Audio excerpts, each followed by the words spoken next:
Hello friends, എല്ലാവർക്കും പുതിയൊരു വീഡിയോയിലേക്ക് സ്വാഗതം. ഇന്നത്തെ റെസിപ്പി എന്താണെന്ന് പറഞ്ഞാൽ നിങ്ങൾക്കിത് കാണുമ്പോൾ തന്നെ മനസ്സിലാകും. ഞാൻ ഇവിടെ കോളിഫ്ലവറാണ് എടുത്തു വെച്ചിരിക്കുന്നത്. ഈ കോളിഫ്ലവർ വെച്ച് നമുക്കിന്നത് കറി ഉണ്ടാക്കാം. നല്ല അടിപൊളി കറിയാണ് നമ്മളിന്ന് ഉണ്ടാക്കാൻ പോകുന്നത്.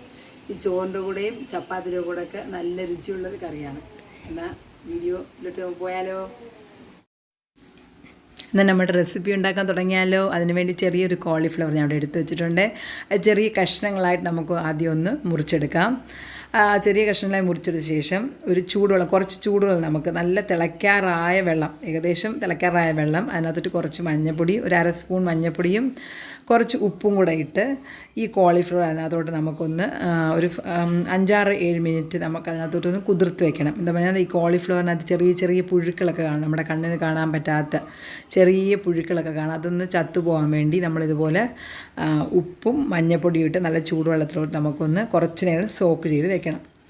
അപ്പം അതിനകത്ത് പുഴുക്കളൊക്കെ ചത്തുപോകും കേട്ടോ. വെറുതെ വെള്ളം ഒഴിച്ച് കഴുകിയെടുത്ത് നമുക്ക് ഈ കൂട്ടാൻ ചെയ്യാൻ പറ്റത്തില്ല. നമുക്ക് കാണാൻ പറ്റാത്ത ചെറിയ പുഴുക്കളുണ്ട്. അങ്ങനെ നമ്മളിതിനകത്തോട്ട് ചൂടുവെള്ളത്തിനകത്തോട്ട് കുതിർത്ത് വെച്ചിട്ടുണ്ട്. അപ്പോൾ അടുത്തതായിട്ട് നമുക്ക് ആവശ്യമുള്ള മസാലയ്ക്ക് വേണ്ട 2 വലിയ ഉള്ളി, കുറച്ച് വെളുത്തുള്ളി, ഇഞ്ചി, തക്കാളി. വലിയ ഉള്ളി നല്ലപോലെ ചെറുതായിട്ട് അരിഞ്ഞെടുക്കാം. വെളുത്തുള്ളി ഇഞ്ചിയും ഒന്ന് ചതച്ചെടുക്കണം. അത്ര ഇഞ്ചി എടുത്തില്ല, കുറച്ച് ഞാൻ മാറ്റി വെച്ചിട്ടുണ്ട്. വെളുത്തുള്ളി ഇഞ്ചി പേസ്റ്റ് ഉണ്ടെങ്കിൽ അതിട്ടാലും മതി, ജിഞ്ചർ ഗാർലിക് പേസ്റ്റ്. അതില്ലെങ്കിൽ ഇതുപോലെ ക്രഷ് ചെയ്തെടുക്കാം. വെച്ചിട്ടുണ്ട് 7-8 മിനിറ്റ് കഴിഞ്ഞ ശേഷം അത് കഴിഞ്ഞ് ഒരു ചീനിച്ചട്ടി അടപ്പേ വെച്ചിട്ട് കുറച്ച് വെളിച്ചെണ്ണ ഒഴിച്ചു കൊടുക്കാം. വെളിച്ചെണ്ണ ഒന്ന് ചൂടായി വരുമ്പോൾ ആദ്യം നമുക്ക് ഇട്ട് കൊടുക്കേണ്ടത് പെരിഞ്ചീരകമാണ്. ഫെനൽ സീഡ്സ് ഇട്ടൊന്ന് പൊട്ടിച്ചു കൊടുക്കാം. അതൊന്ന് പൊട്ടി വരുമ്പോൾ നമുക്ക് കുറച്ച് നമ്മുടെ കരിവേപ്പിലയും സവാള അരിഞ്ഞോട് നമുക്ക് ഇതിനകത്തോട്ട് ചേർത്ത് കൊടുക്കാം. സവാള നല്ല ചെറുതായിട്ട് പൊടിയായിട്ട് അരിഞ്ഞ സവാളയാണ് ചേർത്ത് കൊടുക്കേണ്ടത്.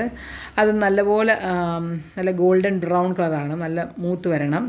അതിനുശേഷം വേണം നമുക്ക് 1 ടേബിൾ സ്പൂൺ വെളുത്തുള്ളി ഇഞ്ചി നമുക്കൊന്ന് ചേർത്ത് കൊടുക്കാം. വെളുത്തുള്ളി ഇഞ്ചി പേസ്റ്റ് ആണെങ്കിലും കുഴപ്പമില്ല, ചതച്ചാലും കുഴപ്പമില്ല. അങ്ങനെ നമ്മൾ അതോടെ ചേർത്ത ശേഷം അതിൻ്റെ പച്ച മണമൊക്കെ ഒന്ന് മാറി വരുന്ന പോലെ ഒന്ന് വഴറ്റി കൊടുക്കാം. അത് വഴറ്റിയ ശേഷം നമുക്ക് അരിഞ്ഞ് വെച്ചിരിക്കുന്ന 2 തക്കാളി, അതിൻ്റെ പച്ചമണം മാറുമ്പം 2 തക്കാളിയുടെ അരിഞ്ഞതിനകത്തോട്ട് നമുക്കതിനകത്തോട്ട് ചേർത്ത് കൊടുക്കാം. ചേർത്ത് കൊടുത്ത ശേഷം തക്കാളി നല്ലപോലെ വെന്ത് ഉടയണം ഈ കറിക്ക്, എന്നാലേ ആ രുചി വരത്തുള്ളൂ. അപ്പോൾ നല്ലപോലെ ഇതൊന്ന് വഴറ്റി കൊടുക്കാം. അതിൻ്റെ ഇടയ്ക്ക് തന്നെ നമുക്ക് പൊടികളൊക്കെ ഒന്ന് ചേർത്ത് കൊടുക്കാം. അപ്പോൾ ഇതിനാവശ്യമായ ആദ്യം നമ്മൾ ചേർക്കേണ്ടതെന്ന് പറഞ്ഞാൽ മഞ്ഞൾപ്പൊടി നമുക്ക് ചേർത്ത് കൊടുക്കാം. ഇപ്പോൾ തക്കാളി ഏകദേശം ഒന്ന് വഴണ്ട് വരുമ്പം 1/2 സ്പൂൺ മഞ്ഞൾപ്പൊടി ചേർത്ത് കൊടുക്കാം. പിന്നെ അതിനാവശ്യമുള്ള 1/2 സ്പൂൺ മുളക് പൊടി ചേർത്ത് കൊടുക്കാം. പിന്നെ ഒരു 2 സ്പൂൺ നമ്മുടെ മല്ലിപ്പൊടി, കൊറിയാൻഡർ പൗഡർ 2 സ്പൂൺ, എല്ലാം ടീസ്പൂൺ കണക്കാണ്. 2 ടീസ്പൂൺ മല്ലിപ്പൊടി ചേർത്ത് കൊടുക്കാം. ഇതെല്ലാം കൂടെ ചേർത്ത് കൊടുത്ത് ഈ പൊടികളുടെ മണമൊക്കെ മാറുന്നവരെ ഒന്ന് വഴറ്റി കൊടുക്കാം. നമുക്ക് വഴറ്റിയ ശേഷം നമുക്ക് ഈ തക്കാളി ഞാൻ പറഞ്ഞില്ലേ നല്ലപോലെ വേവിച്ചെടുക്കണം. അപ്പോൾ കുറച്ച് വെള്ളം നമുക്ക് ഇതിനകത്തോട്ട് ഒഴിച്ചു കൊടുക്കാം. എന്നിട്ട് വേണം നമുക്കിതൊന്ന് വേവിച്ചെടുക്കാൻ. അപ്പോൾ നമുക്ക് ചൂടുവെള്ളം ഉണ്ടെങ്കിൽ ചൂടുവെള്ളം ഒഴിക്കുന്നതായിരിക്കും നല്ലത്. അപ്പോൾ ചൂടുവെള്ളം ഒഴിച്ച് ഈ തക്കാളി ഒന്ന് വേവിച്ചെടുക്കണം. നല്ലൊരു തിക്ക് ഗ്രേവി വരണം. അതുവരെ നമുക്കതൊന്ന് തിക്ക് ഗ്രേവി വരുന്നവരെ നമുക്കതൊന്ന് വേവിച്ചെടുക്കാം. അടച്ചൊന്നും വേവിക്കേണ്ട ആവശ്യമില്ല. നമുക്ക് ആവശ്യത്തിന് വെള്ളമൊക്കെ ഒഴിച്ച് അതുവരെ നമുക്കൊന്ന് വെയിറ്റ് ചെയ്യാം. അതിന് ശേഷം വേണം നമുക്ക് കോളിഫ്ലവർ ഇട്ട് കൊടുക്കാം. അപ്പോൾ നമുക്ക് മുമ്പേ തന്നെ ഉപ്പിടണമായിരുന്നു. നമ്മൾ ഈ മുളക് പൊടിയും മല്ലിപ്പൊടിയൊക്കെ ഇട്ടില്ല, ആ സമയത്ത് തന്നെ ഉപ്പിടണം ആക്ച്വലി. അപ്പോൾ ഞാൻ മറന്നുപോയി. അപ്പോഴേ നമുക്ക് അരിയൊക്കെ നല്ല കറക്റ്റ് ബാലൻസായി വരത്തുള്ളൂ. അപ്പം ഉപ്പ് ഞാൻ ഇപ്പോൾ ഇട്ടിട്ടുണ്ട്, ഒരു 1-1.5 സ്പൂൺ ഉപ്പിട്ടിട്ടുണ്ട്. കണ്ടില്ലേ, നല്ല തിക്കായിട്ട് വന്നിട്ടുണ്ട്. കണ്ടില്ലയോ, ആ വെള്ളമൊക്കെ ഒന്ന് പറ്റി വരുമ്പോൾ നമുക്ക് ഈ കോളിഫ്ലവറിനകത്തോട്ട് ചേർത്ത് കൊടുക്കാം.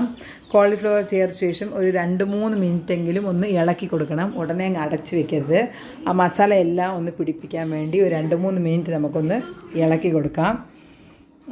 അപ്പോഴേ അതിനകത്തെ സവാളയുടെയും മുളക് പൊടിയുടെയും എല്ലാത്തിൻ്റെയും ഇതൊക്കെ ഒന്ന് അതിനകത്തോട്ട് യോജിപ്പിച്ച് കിട്ടണം.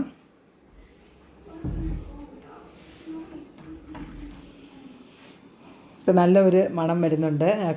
ഈ കറി നമ്മൾ കഴിക്കുമ്പം ആ കോളിഫ്ലവറുടെ ഒരു പച്ച മണമൊന്നും വരത്തില്ല. ചില കറി കഴിക്കുമ്പോൾ ഒരു കോളിഫ്ലവർ പച്ച മണം വരും, അതൊന്നും വരത്തില്ല. നല്ല രുചിയായിരിക്കും ഇത് കഴിക്കാൻ. ഈ ചോറിൻ്റെ കൂടെയും ചപ്പാത്തിയുടെ കൂടെയൊക്കെ നല്ല രുചിയാണ്. അപ്പോൾ കുറച്ച് വെള്ളം കൂടെ ഒഴിച്ച് കൊടുത്തിട്ടുണ്ട്. പിന്നെ ആവശ്യത്തിന് കരിവേപ്പില ഇട്ട് കൊടുത്ത് ഒരു 8 മിനിറ്റ് വരെ വേവിക്കാം. ഒത്തിരി വെന്ത് ഉടഞ്ഞു പോകേണ്ട ആവശ്യമില്ല. ഒരു 8 മിനിറ്റെങ്കിലും വെന്തിട്ടുണ്ട്. വെന്ത ശേഷം നമുക്കിതിനകത്തൊരു വേറൊരു സാധനം ചേർക്കാനുണ്ട്. അപ്പോൾ നമുക്ക് തേങ്ങ ഒരു അരമുറി വേണ്ട, അതിനേക്കാട്ടിലും കുറച്ച് തേങ്ങ നല്ല ഫൈൻ പേസ്റ്റായിട്ട് അരച്ച് ഇതിനകത്തോടെ നമുക്ക് ചേർത്ത് കൊടുക്കാം. അപ്പം ഈ എരിയൊക്കെ ഒന്ന് ബാലൻസ് ആകണം. ഇപ്പോൾ കുഞ്ഞു പിള്ളേർക്ക് കഴിക്കുമ്പം ഒത്തിരി എരിക്കാതിരിക്കാൻ വേണ്ടി നമ്മൾ ഈ തേങ്ങ, നിങ്ങൾക്ക് കൊച്ചു പിള്ളേർ കഴിക്കണമെങ്കിൽ ഇച്ചിരി തേങ്ങ നമുക്ക് വേണമെങ്കിൽ അരച്ച് ചേർക്കാൻ പറ്റും. തേങ്ങയുടെ അളവ് കൂട്ടാൻ പറ്റും. ഞാൻ ഒരു അരമുറി ചേർത്തിട്ട് അതിനേക്കാട്ടിലും കുറവ് തേങ്ങ നല്ല ഫൈൻ പേസ്റ്റായിട്ട് അരച്ച് ഇതിനകത്തോട്ട് യോജിപ്പിച്ച് കൊടുക്കണം.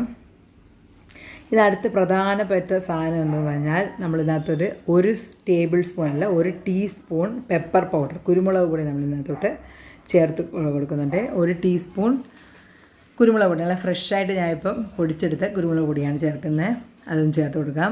അത് ഓപ്ഷനല്ല കേട്ടോ, ഉറപ്പായിട്ടും ചേർക്കണം. അതിന് പ്രത്യേക രുചി കൊണ്ടുവരും. പിന്നെ ഇതിനകത്ത് നമ്മൾ വേറെ പ്രത്യേക മസാലപ്പൊടിയൊന്നും ചേർക്കുന്നില്ല. അതിന് പകരം ഞാൻ ഇവിടെ ചേർക്കുന്നത് ഒരു 1/2 സ്പൂൺ നമ്മുടെ പെരിഞ്ജീരകത്തിൻ്റെ പൊടി. ഇത് ഞാൻ പൊടിച്ച് വെച്ചിരിക്കുന്ന പെരിഞ്ജീരകപ്പൊടി ഇപ്പോൾ ചേർത്തിട്ടുണ്ട്. അത് ഓപ്ഷനല്ല, ഉറപ്പായിട്ടും ചേർത്തിരിക്കുന്നത്. എന്നാലേ നോൺ വെജിൻ്റെ ഒരു ടേസ്റ്റും ഒരു മണമൊക്കെ കിട്ടത്തുള്ളൂ. അപ്പോൾ അതെല്ലാം ചേർത്ത് യോജിപ്പിച്ച് കൊടുക്കണം. നല്ല കണ്ടില്ല തിക്ക് ഗ്രേവി ആയിരിക്കും, ഒത്തിരി വെള്ളം പോലൊന്നും ഒഴിക്കത്തില്ല. ഇപ്പോൾ നമുക്ക് ഉപ്പും എരിയും പുളിയൊക്കെ ഉണ്ടോ നമുക്കൊന്ന് രുചിച്ച് നോക്കാൻ പറ്റും. ഈ സമയത്ത് ഉപ്പ് കുറവുണ്ടെങ്കിൽ ഇപ്പോൾ ആവശ്യത്തിന് ഉപ്പൊക്കെ ചേർത്ത് കൊടുക്കുക. പിന്നെ നമുക്കിതിന് അവസാനത്തെ ഒരു സാധനം കൂടെ ചേർക്കാനുണ്ട്. ഒരു 1/2 സ്പൂൺ നെയ്യ് ഇതിനകത്തോട്ട് ഞാൻ ചേർത്ത് കൊടുക്കുന്നുണ്ട്. അത് ഓപ്ഷനാണ്, വേണമെങ്കിൽ ചേർത്താൽ മതി. പക്ഷേ ചേർത്ത് കഴിഞ്ഞാൽ നല്ല രുചിയായിരിക്കും തീർച്ചയായിട്ടും. അപ്പോൾ ഒരു 1/2 സ്പൂൺ നെയ്യൂടെ ഞാൻ ഇവിടെ ചേർത്തിട്ടുണ്ട്. ചേർത്ത് എല്ലാം കൂടെ യോജിപ്പിച്ച് എടുക്കുക. അങ്ങനെ നമ്മുടെ നല്ല രുചിയുള്ള അടിപൊളി cauliflower pepper fry, stir fry എന്നൊക്കെ പറയാൻ പറ്റും, ആ കറി റെഡി ആയിട്ടുണ്ട്. ഇതെല്ലാം തീർച്ചയായും ട്രൈ ചെയ്ത് നോക്കുക. എല്ലാവർക്കും തീർച്ചയായിട്ടും ഇഷ്ടപ്പെടും. ചപ്പാത്തിൻ്റെ കൂടെ ചോറിൻ്റെ കൂടെയൊക്കെ നല്ലൊരു സൈഡ് ഡിഷാണ്.